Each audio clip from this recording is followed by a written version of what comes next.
வாங்க மக்களே, எல்லாரும் இலங்கைக்கு போகலாம். இலங்கையுடைய கடன் மொத்தமாக முடிய போகுது. இந்த பெரிய மாணிக்கக்கால் எத்தனை டன். அஸ்ஸலாமு அலைக்கும் வரஹ்மத்துல்லாஹி வபரகாத்துஹு. அன்பான அனைத்து உறவுகளுக்கும் இனிய இரவு வணக்கம்.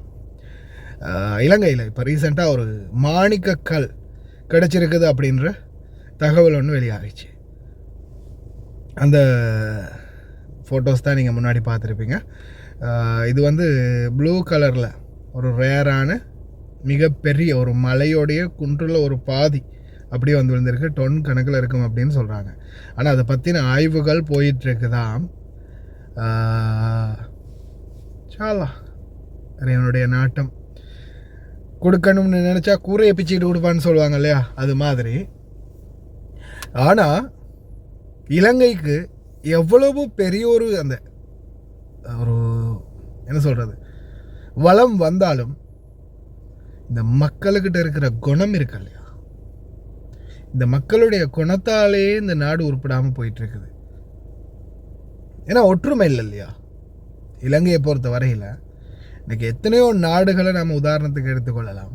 ஆனால் இலங்கையை பொறுத்த வரையில் எத்தனையோ வளங்கள் இருந்தும் அந்த நாட்டை கட்டியெழுப்புறதுக்கு முடியாத காரணம் எத்தனை அரசாங்கம் வந்தாலும் ஒற்றுமை இல்லை, மக்களுக்குள்ள ஒற்றுமை இல்லை. ஏன்னா ஆல்ரெடியே இனம், மதம், குலம் ஒவ்வொரு இதால் வேறுபட்டு போயிருக்குது. அதை வேறுபடுத்துறதுக்குன்னே ஒரு சிலர் ரெடியாக இருக்கிறாங்க.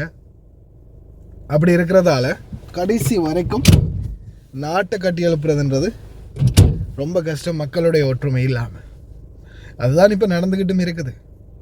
அதே மாதிரி நான் வீடியோவில் கமெண்ட் போட்டிருக்கிறேன். அந்த கமெண்டை வந்து நான் ஃபுல்லாகவே ரெக்கார்ட் பண்ணினேன். அந்த சரி ஏதோ ஒன்று கிடச்சிருக்குதே அப்படின்ற அந்த ஒரு சந்தோஷம் கூட இல்லை. தொலைங்க, வண்டி தான் நிற்குது இல்லை.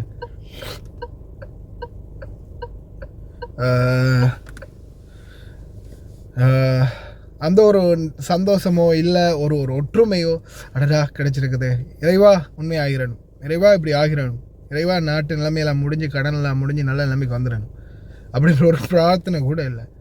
கிழிச்சானு அது இதில் வந்து என்னென்னா மென்ஷன் பண்ணியிருக்கிறாங்க, இதோ ஜனாதிபதி அனுர இவனுடைய ஆட்சியால் தற்போது இலங்கைக்கு மீண்டும் ஒரு நல்ல செய்தி கிடைச்சிருக்குது அப்படின்ற மாதிரி. ஆனால் பாருங்கள்,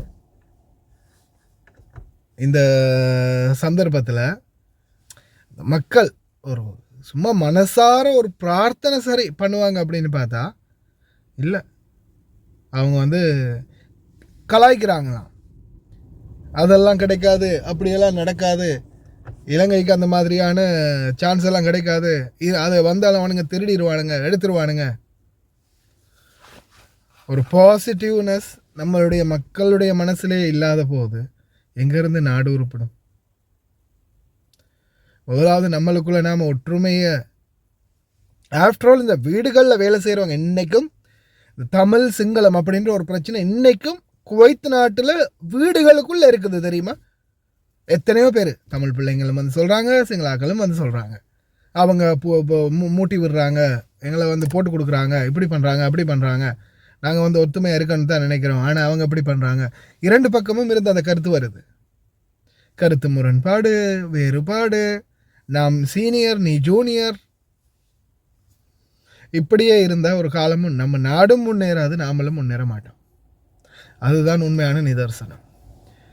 அந்த வீடியோட கமெண்ட்ஸை நான் போட்டிருக்கிறேன். இதில் தெரிஞ்சவங்க, அந்த புரிஞ்சவங்க பாருங்கள், ஸ்லோ மோஷனில் போடுறேன். எப்படி கிண்டல் பண்ணி நக்கல் பண்ணி ஐயாண்டி பண்ணி வச்சுருக்கானுங்கன்னு. இவனுங்கெல்லாம் இருக்க வரைக்கும் எங்கள் நாடு உருப்பிட போகுது. பிரார்த்தனை பண்ணுவோம், நாடு நல்ல நிலைமைக்கு வரணும், நாட்டு மக்களை நல்ல நிலைமையில் வாழணும். நாமளும் இந்த வெளிநாடுகள்லேருந்து அடிமைத்தனத்திலிருந்து விடுபட்டு சொந்த நாட்டுக்கு போய் நிம்மதியாக கூலையோ கஞ்சியோ குடிச்சிட்டு நிம்மதியாக வாழணும் அப்படின்ற ஒரு நிலைமை உருவாகட்டும் அப்படின்னு ப்ரே பண்ணுங்க.